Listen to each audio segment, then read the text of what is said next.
విమలపటీ కమలకుటీ పుస్తక రుద్రాక్ష శస్తహస్తపుటీ కామాక్షి పక్ష్మలాక్షి కలిత విపంచీ విభాసి వైరించి వాగర్థావివ సంపృక్తౌ వాగర్థ ప్రతిపత్తయే జగతః పితరౌ వందే పార్వతీ పరమేశ్వరౌ గురవే సర్వలోకానాం భిషజే భవరోగిణాం నిధయే సర్వవిద్యానాం దక్షిణామూర్తయే నమః. నారాయణ సమారంభాం వ్యాసశంకరమధ్యమాం అస్మదాచార్యపర్యంతాం వందే గురుపరంపరాం. నారాయణం నమస్కృత్య నరం చైవ నరోత్తమం దేవీం సరస్వతీం వ్యాసం తతో జయముదీరయేత్. యజ్ఞేశ అచ్యుత గోవింద మాధవ అనంత కేశవ కృష్ణ విష్ణో హృషీకేశ వాసుదేవ నమోస్తుతే. శ్రీవాసుదేవ నమోస్తుతే. శ్రీవేంకటాచలాధీశం శ్రియాధ్యాసితవక్షసం శ్రితచేతనమందారం శ్రీనివాసమహం భజే. శ్రీనివాసమహం భజే. వెంకటేశమహం భజే.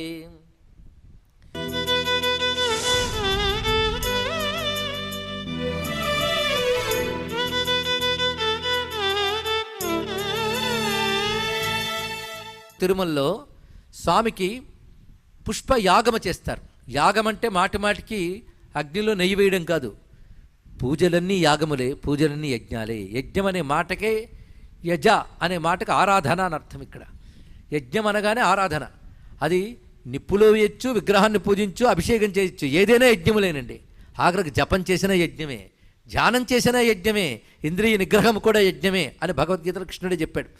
భగవత్ సంబంధమైన ఏ కర్మ అయినా యజ్ఞమే అనిపించుకుంటుంది. అలాగే పుష్పయాగము, ఈ పుష్పయాగమే పూలంగి సేవ. పుష్పయాగం అనేటువంటిది అన్నమయ్య కాలంలో ఉండేది అని తెలుస్తున్నది. తర్వాత కృష్ణదేవరాయలు మొదలైన వారు కొనసాగించారు. అన్నమయ్య కాలం కృష్ణదేవరాయల కాలం అతి సమీపమే. తర్వాత కొంతకాలం కొనసాగి పుష్పయాగం ఆగిపోయింది. తర్వాత అందరూ మర్చిపోయిన దశకు వెళ్ళింది. కొంతకాలం క్రితం పెద్దలు కీర్తిశేషులు పివిఆర్కే ప్రసాదరావు గారి ఆధ్వర్యంలో ఎన్నో మంచి పనులు జరిగే తిరుపతి దేవస్థానానికి అన్నమాచార్య ప్రాజెక్టు స్థాపన ఇత్యాదులని వారు మళ్ళీ పుష్పయాగాన్ని తిరిగి ఉద్ధరణ చేశారండి. అలాగా అసలు పరంపరగా వస్తున్న కైంకర్యాలు ఏమిటి, ఆలయానుకున్న ప్రత్యేకతలు ఏమిటి, ఆలయానుకున్న సాహిత్య సంగీత సంపదలేమిటి, అవి తెలుసుకుని పరిరక్షించే బాధ్యత కలిగిన అధికారులు వెంకటగిరికి లభించాలని మన వెంకటేశ్వరుడికి ప్రార్థన చేద్దాం. దానివల్ల వెంకటేశ్వర సంస్కృతి, వెంకటేశ్వర సంప్రదాయం, వెంకటేశ్వర చరిత్ర కాపాడబడుతుందండి. ఒక ఆలయానికి ఒక చరిత్ర ఉంటుంది, ఒక సంస్కృతి ఉంటుంది, ఒక పరంపర ఉంటుంది, ఒక సంప్రదాయం ఉంటుంది. అందుకే భారతదేశపు ఆలయాలు మత కేంద్రములు మాత్రమే కాదు, వేల వేల సంవత్సరాల ఘన చరిత్రకి ప్రాకారాలు మన ఆలయాలు. అటువంటి చరిత్ర కూడా మనకున్నది. అందుకే తిరుమలగిరిని తలంచుకుంటే కృష్ణదేవరాయలు లాంటి రాజులు, చక్రవర్తులు వాళ్ళు చేసిన సేవలు ఎలాగో అలాగే అన్నమాచార్యులు వారు, తరికొండ వెంకమాంబ, వ్యాసరాయులు, పురంధరదాసు మొదలైన ఎందరు మహానుభావులు, ఆళ్వారులు ఎందరూ చరిత్ర, సంగీతము, సాహిత్యము, శిల్పము ఇవన్నీ ఒక ఆలయం వల్ల మనకు లభిస్తున్నాయండి. అలా మనం చూసినట్లయితే స్వామికి జరుగుతున్న కైంకర్యాలు ఎన్నున్నా, ఎన్ని ఉత్సవాలని చెప్పుకుంటాం. అన్నిటికంటే పెద్ద ఉత్సవం ఒక్కటి చెప్తే చాలు. పెద్ద అనే మాటకి సంస్కృతంలో బ్రహ్మ అని అర్థం. బ్రహ్మోత్సవము, ఉత్సవాలన్నింటిలో పెద్దది బ్రహ్మోత్సవం. సాధారణంగా వెంకటేశ్వర స్వామికి బ్రహ్మోత్సవం మాట సరిపోతుంది. ఎందుకంటే మొట్టమొదటిగా చకార కన్యామాసే, సౌరమానం ప్రకారం కన్యామాసంలో ఇది సాధారణంగా ఆశ్వీజ మాసం కన్యామాసం సౌరమానం ప్రకారంగా. అందుకే ఆ సమయంలోనే బ్రహ్మోత్సవాలు వస్తూ ఉంటాయి. మొదటి పాడ్యము నుంచి 9 రోజుల పాటు సరిగ్గా మనకు దేవీ నవరాత్రుల కాలం అది కన్యామాసం సౌరమానం ప్రకారంగా. అయితే వెంకటేశ్వరుడు వచ్చినప్పుడు అది భాద్రపద మాసం ఉండేది.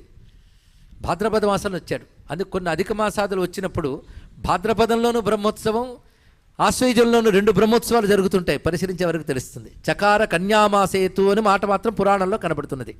ఆ కన్యామాసంలో బ్రహ్మదేవుడు మొట్టమొదటి ఉత్సవం చేశాడు, అది బ్రహ్మోత్సవం. 9 రోజుల విధానం ఏర్పాటు చేశాడు. కానీ ఏ ఆలయమైనా ప్రతిష్ఠా దినం నాడు ప్రతి వార్షికం చేసేది బ్రహ్మోత్సవం అనిపించుకుంటుంది. అయితే సంప్రదాయం తెలియని కొంతమంది అంటారు, వెంకటేశ్వరుడి దగ్గర అయితే బ్రహ్మోత్సవం చేశారు కానీ ప్రతి ఆలయం బ్రహ్మోత్సవం ఎలా అంటారండి అంటే అంటారండి అన్నారు. ఎందుకంటే ఉత్సవాల్లో సంవత్సరోత్సవం పెద్దది, బ్రహ్మ అంటే పెద్ద అని అర్థం.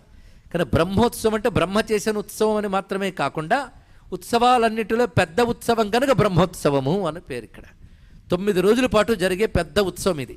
ఈ బ్రహ్మోత్సవం అంతా మీరు అన్నమయ్య కీర్తనలో చూడొచ్చు. ఎన్నో రకాలుగా బ్రహ్మోత్సవాల గురించి రచించాడు ఆయన. బ్రహ్మోత్సవానికి ఎలా వచ్చారో చెప్పేవారు. అప్పుడు వానలు పడే కాలం అయినా వచ్చేవారట. అన్నమయ్య వర్ణిస్తున్నాడు బ్రహ్మోత్సవానికి ఎలా తండోపతండాలుగా వచ్చేవారు. నానా దిక్కుల నరులెల్లా వానలలోనని ఒత్తురు కదలి. వానల్లోనే వస్తున్నట్టు వాళ్ళందరూ. సతులు సుతులు పరిసరులు బాంధవులు హితులు కొలువుగా నిందరును శత సహస్ర యోజన వాసులు సువ్రతములతోడని ఒత్తురు కదలి. వారు కుటుంబాలతో సహా వస్తున్నారు, బంధుమిత్ర పరివార సమేతంగా వస్తున్నారు. ఎక్కడి నుంచి? కొన్ని వందల వేల యోజనాల నుంచి వస్తున్నారయ్యా. సువ్రతులు అంటే దీక్ష వహించి వస్తున్నారు. ఆలయానికి వెళతారంటే సంకల్పం చేసుకుని వెళ్ళే వరకు దీక్షలో ఉండాలి. అటువంటి వారిదే నిజమైన యాత్ర. అందుకని ఇవాళ దొరికింది కదా రూము, వెళ్ళిపోదాం కారు వేసుకున్నాను కాదుట, దీక్షగా వెళ్ళిన వాడిదే నిజమైన యాత్ర అండి. అందుకే సువ్రతములతోడని ఒత్తురు కదలి అన్నాడు. వ్రతములతో వస్తున్నారు.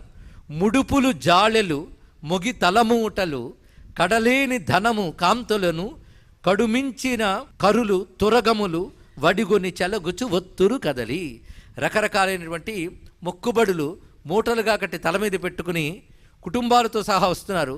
కొంతమంది వాహనాలతో ఏనుగులు గుర్రాలు మొదలైన వాటితో కూడా వస్తున్నారు. వస్తున్న వాళ్ళు సామాన్యులే కాదు, ఇంతవరకు సామాన్యులు వర్ణించారు. గొప్ప గొప్ప రాజులు అధికారులు కూడా వస్తున్నట్ట. మకుట వర్ధనులు మండలేశ్వరులు జగదేకపతులు చతురులు తగు వెంకటపతిని దర్శింపగా బహువగల సంపదల ఒత్తురు కదలి. వానలలోనని ఒత్తురు కదలి నానా దిక్కుల నరులెల్లా. ఇలా అందరూ వస్తున్నారు. మనం కూడా బయలుదేరాం. ఇంకా ఉత్సవాలు ఎంత వైభవంగా జరుగుతున్నాయంటే తిరువీధుల మెరసే దేవదేవుడు గరిమల మించిన సింగారములు తోడను. అక్కడ మాడవీధుల్లో ఉత్సవాలు జరుగుతున్నాయి. ఒక్కొక్క రోజు ఒక్కొక్క వాహన సేవ. ఆ రోజుల్లో ఎలాంటి వాహన సేవలు ఉండేవి అనే దాన్ని అన్నమాచార్యుల వారు మన కళ్ళకు కట్టినట్టు చూపిస్తున్నారండి. తిరుదండెలపైనేగే దేవుడిదే తొలినాడు సిరుల రెండవ నాడు శేషుని మీద.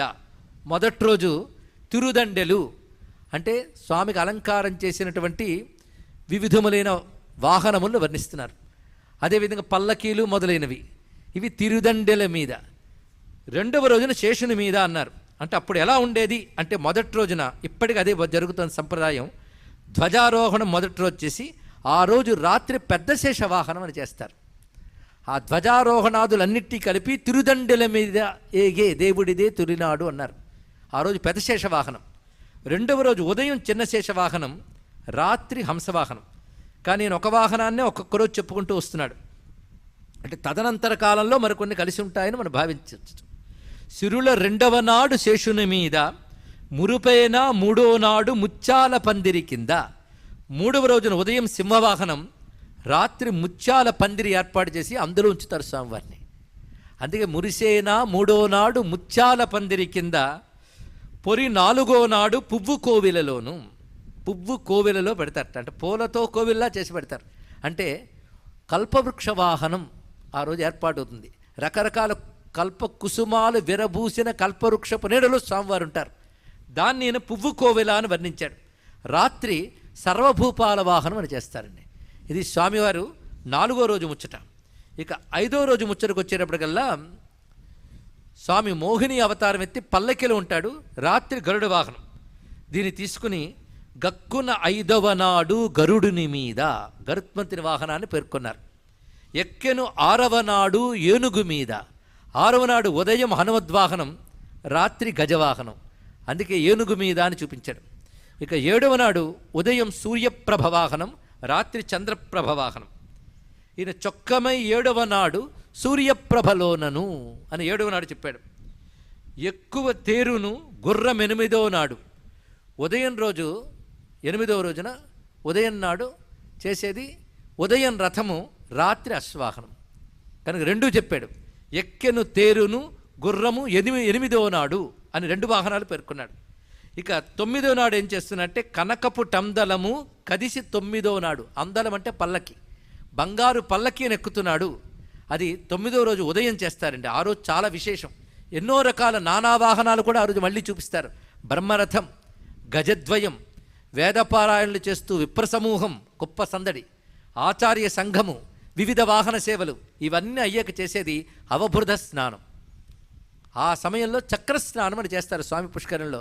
స్వామివారి యొక్క ఉత్సవమూర్తులకి స్నానము, చక్రమునకు స్నానము. చక్రం అనగానే మనకి చక్రతాళ్వార్ అంటారు సంప్రదాయంలో, అంటే సుదర్శన దేవుడు, ఆయనకు అభిషేకం చేస్తారు. ఆ తర్వాత ధ్వజ అవరోహణం, జెండాను దింపుట, దీనితో బ్రహ్మోత్సవాలు పూర్తవుతాయి. దాన్ని చూపిస్తున్నారు. పెనచి 10వ నాడు పెండ్లి పీట, 10వ రోజున కళ్యాణోత్సవం చేస్తారు. ఎనసి శ్రీ వెంకటేశుడు ఇంతి అలమేల్మంగతో వనితల నడుమను వాహనాల మీదను తిరువీధుల మెరసే దేవదేవుడు గరిముల మించిన సింగారముల తోడను. మొత్తం అన్ని రోజులు వనితల నడుమను వాహనాల మీదను స్వామివారు ఏ విధంగా ఊరేగుతారో బ్రహ్మోత్సవం అంతా అన్నమాచార్య పలు రకాలుగా వర్ణిస్తారు. ఇందులో రథోత్సవం మీద ఆయనకు అనేక కీర్తనలు రచించారండి, రథం మీద. ఎందుకంటే రథోత్సవం ఆలయాల్లో చాలా ప్రధానం. అనేక ఆలయాల్లో రథోత్సవం ఉంటుంది. ఎన్ని రథోత్సవాలు ఉన్నప్పటికీ పూరి జగన్నాథ రథోత్సవం దాని ప్రత్యేకత దానిది. వెంకటేశ్వరుడు ఆ రథోత్సవంలో వస్తున్నప్పుడు ఉండే అందాన్ని చూపిస్తాడు. అసలు రథం మీద పరమాత్మ వస్తున్నప్పుడు దుష్టశక్తులు పోతాయండి, అది గొప్ప విషయం. అంటే రథం మీద ఊరేగుతూ భగవంతుడు వస్తూ ఉంటే భూమి యందు, అంతరిక్షమునందు, భూగర్భమునందు, అధోలోకాలయును దుష్టశక్తులని పోతాయిట. ఈ దుష్టశక్తులకి అసుర శక్తులు అని పేరు, లోకాల్ని బాధించే శక్తులు. అంటే భగవంతుడు రథయాత్ర దేనికి అంటే ఆవరించిన దుష్టత్వం తొలగి సద్గుణములు, దేవతాశక్తులు వ్యాపించడం కోసం రథయాత్ర. ఆ రథంలో ప్రతి అణువులో అనేక దేవతాశక్తులను ఆవహింపజేస్తారు. అలాంటి రథయాత్రను వర్ణిస్తున్నాడు. రథస్థం వామనం దృష్ట్వా పునర్జన్మ నవిద్యతే అని శాస్త్రం. రథంలో భగవంతుడు ఉండగా చూసిన వాళ్ళకి జన్మ ఉండదుట. దీన్ని బట్టి ఏ రథోత్సవమైనా ఇదే విశేషం అండి. ఇక్కడ దర్శించాలి. అసలు రథస్థం అంటే రథం అంటే కదులునది అని అర్థం. కదిలేది మన శరీరమే. అందులో వామనుడు అణువంతున్నవాడు, వాడిని చూడడమే నిజమైన రథయాత్ర చూడడం. అది చూడడం జరగట్లేదు, కానీ అదే జరగాలి చివరికి. దాని ప్రతీకగానే రథం మీద వస్తున్న వాడిని చూస్తున్నాం మనం ఇక్కడ. కొండంత పొడవుతోడ కోనేటు రాయుడు వీడే. ఆ రథం ఎంత ఉంది? కొండంత పొడవు ఉంది, దానిలో ఉన్నాడు ఆయన. కొండంత పొడవుతోడ కోనేటు రాయుడు వీడే నిండుకొని రథమెక్కి నిలుచున్నవాడు. నిండుకొని రథమెక్కి నిలుచున్నవాడు. ఆయన బయలుదేరుతుంటే ముందు పాతాళ లోకంలో రాక్షసులకు భయం వేసింది. పాతాళ వాసులైన పలు రక్కసుల మీద ఏతుల బరపే తేరు ఇదే దేవుడు. ఆ రథం ఎవరి మీదకి వెళుతుంది అంటే పాతాళ వాసులైన రాక్షసుల మీదకు తోలుతున్నాడా అన్నట్టు పెడుతుంది ఆ రథం. అదేవిధంగా ఆతల జలధిజొచ్చినట్టి దానవుల మీద ఘాతతోడ తోలనదే కడు రభసమునా. ఆ సముద్ర గర్భంలో దాక్కున్న రాక్షసుల మీదకి వెళుతున్నాడా అన్నట్టు వెళుతోంది. అంటే కేవలం మాడవీధుల్లో తిరగడం లేదు, విశ్వంలో ప్రతి లోకానికి వెళుతోందట రథం. అలా దర్శిస్తున్నాడు. ఆకాశము దూరినట్టి అదటు దైత్యుల మీద తాకతో నడిపించే పంతాన దేవుడు. ఆకాశం మీదకి వెళ్ళి కొన్ని దుష్టశక్తులు దాక్కుంటే దాని మీదకి రథాన్ని తోలుతున్నాడు ఆయన. దీకుని అష్టదిక్కుల తిరిగి అసురులపై భీకరముగా మోగించి బిరుదులు మెరసి నిండుకొని రథమెక్కి నిలుచున్నవాడు. ధర మీద కలిగిన, ఇప్పుడు పైలోకం క్రిందలోకం అన్నీ అయిపోయాయి కదా, ధర మీద కలిగిన ధనుజకోటుల నెల్ల సొరుది శ్రీ వెంకటేశుడు పారద్రోలెను. గరిమ అలమేల్మంగ నురమున పెట్టుకొని తిరము కొలుపే తేరు దిక్కులెల్ల గెలిచి కొండంత పొడవుతోడ కొనేటి రాయుడు వీడే నిండుకొని రథమెక్కి నిలుచున్నవాడు. దుష్టశక్తిని ఎలా దునుమాడుతూ రథం తిరుగుతోందో ఒక్కసారి చూపించాడు. ఇది మన ధ్యాన దృష్టితో ఒక్కసారి తలంచుకొని రథంపై ఉన్న వెంకటేశ్వరుడు భూమిపై, ఆకాశంపై, భూగర్భంలో, పాతాళాది లోకాల్లో ఉన్న దుష్టశక్తులంటి తరిమి కొట్టాలని ప్రార్థిద్దాం. లోపల బయట, లోపల బయట చొచ్చుకుపోయి తిరుగుతున్న దుష్టశక్తుల్ని దునుమాడమని వెంకటపతిని ప్రార్థన చేద్దాం. ఈ ఒక్కసారి రథధ్యానం చేసుకుని అటువంటి దివ్యమైన రథోత్సవాన్ని కూడా చూపించారు. ఇలా వివిధములైన ఉత్సవాల తర్వాత చక్రాత్తాళ్వారిని మనం ఒక్కసారి స్మరణ చేసుకోవాలి కదా. సుదర్శన దేవుడండి. స్వామి ఆయుధాలు నమస్కరించినా రక్షిస్తాయి ఇవి. ఎందుకంటే ఆయుధాలు జడములు కావు, అవి దేవతలు. ఒక్కొక్క ఆయుధానికి ఒక్కొక్క మంత్రం ఉంది. మంత్రాలు రాకపోతే ఆయుధాలని శరణం ప్రపంచే నమస్కారం చేసుకోమన్నారు. పంచాయుధ స్తోత్రం అని ప్రసిద్ధి చెందిన మంత్ర రాశి ఉన్నది. చక్రం సదాహం శరణం ప్రపంచే, శంఖం సదాహం శరణం ప్రపంచే, గదాం సదాహం శరణం ప్రపంచే, ఖడ్గం సదాహం శరణం ప్రపంచే, శార్ంగం సదాహం శరణం ప్రపంచే, విష్ణుం సదాహం శరణం ప్రపంచే. పంచాయుధములు ధరించిన విష్ణువుని శరణ పెడుతున్నాం. ఒక్క ఆయుధ స్మరణ మనల్ని రక్షిస్తుంది. అన్నమయ్య పంచాయుధములపై కూడా కీర్తన రచించాడండి. ఒక్క ఆయుధం మనల్ని రక్షించాలని కీర్తన రచించాడు. అదే అన్నమయ్య కీర్తనలు చాలు అని చెప్పడానికి ఇదే కారణం. మా దురితములు బాపి మమ్ముగాచుటరుదా శ్రీదేవి రమణుడా శ్రీ వెంకటేశ. మా పాపాలు తొలగించి మమ్మల్ని రక్షించడం నీకేం పెద్ద కష్టమయ్యా, సులభమే. పైగా అరుదా, అరుదా అంటే రక్షించడం నీకేం కొత్త, ఎంతమందిని రక్షించలేదు, నీ ఆయుధాలు రకరకాలుగా రక్షించాయి ఎందరినో అంటూ ఒక్కొక్క ఆయుధాన్ని స్మరణ చేస్తున్నాడు. అంబరీషు పైకొన్న ఆపదులన్నీయు బాపే వెంబడిగాచె నీచే పెనుచక్రము. వెంబడిగాచే నీచే పెనుచక్రము. నీచే అంటే నీ చేత ఈ చక్రము రక్షించింది, నీచే ఉన్న చక్రము రక్షించింది. ఎలా రక్షించిందంటే అంబరీషుడిని రక్షించలేదా అన్నాడు. అంబరీషుడిని శిక్షించాలని దూర్వాసుడు కూర్చొని ప్రయోగిస్తే అంబరీషుడు రివెంజ్ చేయలేదు. నేను ఇదే దెబ్బ కొడతాను అనుకోలేదు. విష్ణువుకి నమస్కారం చేసి నిలబడ్డాడంతే, శపించను కూడా లేదు. విష్ణువుకి శరణాగతుడయ్యాడు గనక విష్ణు చక్రం బయలుదేరిందండి రక్షిస్తూ. వచ్చి దూర్వాసుని వెంటబెట్టడమే కాకుండా తిరిగి అంబరీషుని శరణ వేడితే అనుగ్రహించింది ఆ చక్రం. అంటే విష్ణు భక్తుల్ని విష్ణు చక్రం రక్షిస్తూ ఉంటుంది. వారు అహంకరించకుండా, ప్రతీకార ప్రయత్నం చేయకుండా ఉంటే, అది తెలుసుకోవాలి. అహంకారం విడిచిన పెట్టిన వాడికే అనుగ్రహం ఉంటుంది. ఎప్పుడు ఇది మరి ఎన్ని మంత్రాలు చేయండి, మంత్రాలు సాధనలు చేస్తే అవి కొన్ని అహంకారాలు ఇస్తాయి, ఇది ప్రమాదం. అందుకే అందులో ఉన్నప్పుడు అహంకారం లేకుండా చేయగలగాలి, నిష్కపట భక్తి ఉండాలి, పరమాత్మ తప్ప మరేది లేకుండా ఉండాలి. అందుకే అంబరీషుడిని ఎందుకయ్యే ఇలా కాచేవు అంటే విష్ణువు సమాధానం చెప్పాడు. తనువు మనువు విడిచి తనయుల చుట్టాల నాలి విడిచి సంపదాలు విడిచి అన్యమెరుగకుండా, పేటితో అనుబంధం లేక, విడిచి అంటే అన్ని విడిచిపెట్టేయడం అని కాదు. ఆయన రాజ్యం వేలేడు, భార్య ఉంది, పిల్లలు ఉన్నారు. విడిచిపెట్టేయడం అంటే ఇవన్నీ నావి అనే భావం లేదు, వేటి మీద మమకారం లేదు, ధర్మము తప్ప బంధము లేదు ఆయనకి. అలా ఉన్నవాడే నారాయణుడే సమస్తమని జీవించినవాడు. అలాంటి వారిని వారి విడువ నెట్టివారినైనా అని స్వామి ప్రతిజ్ఞ పెట్టాడండి. అది అనన్యాశ్చింతయంతో మాం ఏ జన పర్యుపాసతే తేషా నిత్యాభియుక్తానాం యోగక్షేమం వహామ్యహం అన్నాడు గనుకనే అంబరీషుడిని రక్షించాడు. రక్షణకు సంకేతంగా వచ్చింది ఈ సుదర్శనమే గనక ఆ సుదర్శనాన్ని చెప్పారు ఇక్కడ. అంబరాననున్న ధ్రువుని అజ్ఞానమెల్ల బాపే పంబిని చేత నుండిన పాంచజన్యము. చక్రం గుర్తురాగానే అంబరీషుడి కథ చెప్పాడు. పాంచజన్యం శంఖం గుర్తురాగానే ధ్రువుడు గుర్తొచ్చాడు. ధ్రువుడు ఇప్పుడు ఎక్కడున్నాడంటే అంబరాననున్నా అన్నాడు. అంతరిక్షంలో శాశ్వత జ్యోతిర్మండల స్థానం ధ్రువునికి ఇచ్చాడు నారాయణుడు. ఇవ్వకముందు ఆయన పిల్లవాడిగా తపస్సు చేస్తే విష్ణువు ప్రత్యక్షం కాగానే ఆనందం తట్టుకోలేక స్తోత్రం చెయ్యాలని ఏదో అనిపిస్తోంది మనసుకి. ఒక్క మాట స్ఫురణకి రావట్లేదు మహానుభావుడికి. దానితో కళ్ళ నీళ్ళు వస్తున్నాయి. అది చూశాడు విష్ణువు, దయ కలిగిందండి. పస్పర్శ బాలం కృపయా కపోలే కృతాంజలిం బ్రహ్మమయేన కంబునా అంటోంది భాగవతం. తన చేతిలో ఉన్న శంఖంతో ఆ ధ్రువుడి బుగ్గని ఇలా తాకాడు. కపోలం తగలగానే ఒక్కసారి ధారలాగా ఆయన నుంచి జ్ఞానము వాక్కులు వచ్చి స్తోత్రం చేశాడని.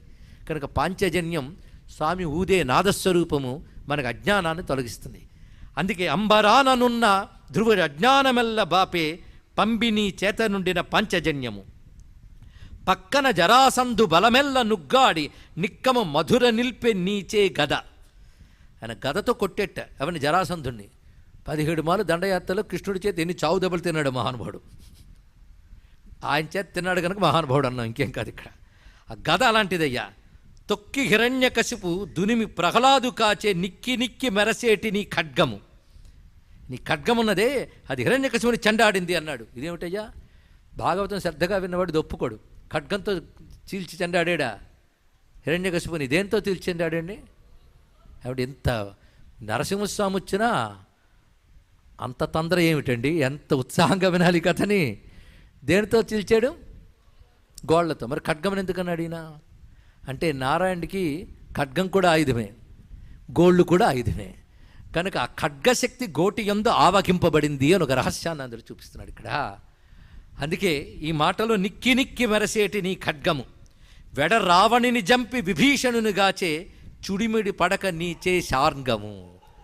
నీ ధనుసు గొప్పదనం చెప్పాలంటే ధనుసు గొప్పదనం చెప్పిన అవతారం రామావతారం. రాముడు అంటే గుర్తొచ్చేది అదే, శార్ంగమే అది. కానీ ఇందులో గొప్పతనం ఏంటంటే రక్షించడమే చూపిస్తున్నాడు. అక్కడక్కడ శిక్షించడం చెప్పినా వెంటనే రక్షించడం చెప్పాడు. హిరణ్యకశిపుని చీల్చాడు, ప్రహ్లాదుని కాచాడు అన్నాడు. ఇక్కడేం చెప్పాడు? రావణుని చంపి విభీషణుని గాచే చిడిముడి పడక నీ చేశాంగము ఎడమీక శ్రీ వెంకటేశ నేడు నన్నుగాచే బడిబడి నీ నామపఠన నేడిదిగో. అలా అందరినీ రక్షించింది. నీ నామపఠన చేసే నన్ను ఆయుధాలు రక్షిస్తున్నాయి. ఇక్కడ భగవన్నామం పలికే వారిని ఆయుధాలు రక్షిస్తాయి. అందులో చక్రాత్తాళ్వారంటే సుదర్శన దేవుడు. ఈయన చాలా ప్రధానం, ఆయనకు దేవుడు. అదొక మంత్రము. సుదర్శనుడి మీద అన్నమయ్య రచించిన కీర్తనలు చాలా ఉన్నాయి. అట్టే 16 భుజాల నమరేటి చక్రమా అని కీర్తన రచించాడు ఆయన. 16 చేతులతో ఉంటాడు సుదర్శనుడు. షట్కోణ చక్రం అది. షట్కోణం వృత్తాకారం దాల్చి ఉంటుంది, వృత్తం నుంచి జ్వాలలు వస్తుంటాయి. ఈ షట్కోణ మధ్యలో ఆయన ఉంటాడు, 16 చేతులతో ఉంటాడు. ఇది సుదర్శన దేవుడు. కానీ సుదర్శను నమస్కరించామంటే సుదర్శన దేవుణ్ణి నమస్కరించాం, పాంచజన్య దేవతను నమస్కరించాం. శార్ంగధనుము అనేది ఒక దేవత, గద ఒక దేవత, నందకం ఒక దేవత. ఇప్పుడు సుదర్శన దేవుడి విషయం వస్తున్నది. ఈ సుదర్శన దేవుణ్ణి స్ఫురత్ సహస్రార శిఖాతి తీవ్రం సుదర్శనం భాస్కర కోటి తుల్యం సురద్విషాం ప్రాణ వినాశ విష్ణోహో చక్రం సదాహం శరణం ప్రపజ్జే అంటాం. ఆ చక్రాత్తాళ్వారిని బ్రహ్మోత్సవాల్లో చివరి రోజు అభిషేకం చేసి స్నానం చేసినప్పుడు మనం ఆ సుదర్శన దేవుడిని శరణు వేడదాం. ఎందుకంటే సుదర్శన దేవుడు ఆయన. ఈయన అనుగ్రహం ఉంటే విష్ణు దర్శనం వస్తుందండి. అదే సుదర్శనుడికి ప్రత్యేకమైన ఒక మంత్రం ఉంది. ఆ బీజాక్షర మంత్రాల సభల్లో చెప్పకూడదు, కానీ శ్రీ సహస్రారాయ సుదర్శనాయ నమః అని నామంగా జపం చేసుకున్న చాలు. శ్రద్ధ కలిగిన వారి కోసం ఇచ్చాను ఈ మంత్రం. ఎవరైనా చేసుకోవచ్చు. సుదర్శన రక్ష చాలా అవసరం అండి ఇక్కడ. అంతేకాదు ఉపనిషత్తుల్లో ఒక మంత్రం ఉంది, సుదర్శన మంత్రం. ఇది ప్రతివారు జపం చేసుకోవచ్చు. ఎంత దివ్యమైన మంత్రం కనబడుతుంది అంటే సుదర్శన మహాజ్వాల సూర్యకోటి సమప్రభా. సుదర్శన మహాజ్వాల, స్వామి మహాజ్వాలతోను సుదర్శన సూర్యకోటులతో సమానమైన కాంతి కలిగిన వాడా, నిన్ను నేను ప్రార్థిస్తున్నాను. అందుకే నువ్వు విష్ణోర్ మార్గం ప్రదర్శయ, విష్ణువు మార్గాన్ని చూపించు మాకు అంటున్నారు. కానీ సుదర్శనుడు ఎందుకు నమస్కరించాలంటే స్వామిని దర్శించే శక్తి సుదర్శనుడి వల్ల లభిస్తుందయ్యా అన్నారు. మరి ఇన్నాళ్ళు అన్నమయ్య దర్శించిన వెంకటేశ్వరుడు అంటే సుదర్శనుడిని మనం తలుచుకోకపోతే ఎలాగా? కోటి సూర్యులొక కూటువ గూడక చాటున మెరసేటి చక్రము. కోటి సూర్యులు ఒక కూటువ గూడుక చాటున మెరసేటి చక్రము ఘాటపు వేవేలు కాలరుద్రులటు నీటున తొలకేటి నిబిడ చక్రము. వేల కొలది కాలాగ్నిరుద్రులు ఒక్క చోట ఎలా ఉంటే ఎలా ఉంటుందో అలా ఉంది సుదర్శన చక్రం. అంతేకాదు కోటి సూర్యులు ఒక్క చోట చేరితే ఎలా ఉంటుందో అలా ఉన్నది. సూర్యకోటి సమప్రభ అజ్ఞానాంధస్య మేదేవా విష్ణోర్మార్గం ప్రదర్శయ. ఆ మంత్రాన్ని అలా దించాడు ఆయన. ఆ మంత్రం మరొక్కసారి శ్రద్ధాళువుల కోసం మళ్ళీ చెప్తున్నాను. ఎవరైనా సరే నిత్యం జపించుకోవచ్చది.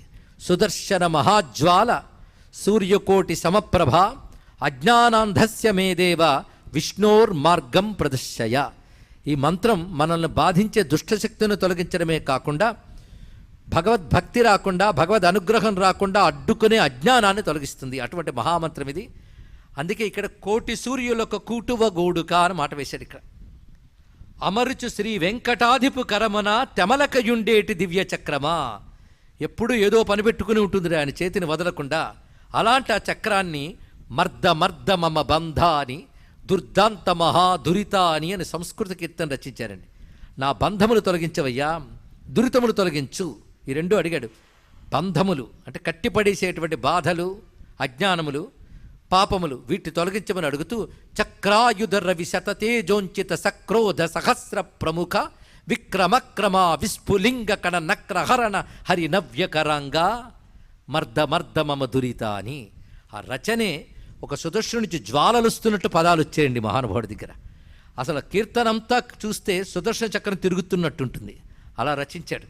ఆ రచన ప్రతిభకి నమస్కారం. తేట తెలుగులో అందించాలన్నా అన్నమయ్యే, అచ్చమైన సంస్కృతులను ఇవ్వాలన్నా అన్నమయ్యే. భావానికి తగ్గ భాష ఇచ్చినటువంటి అన్నమాచార్యుడు సాహిత్యానికి కూడా ఆచార్యుడే ఈ కోణంలో పరిశీలిస్తే.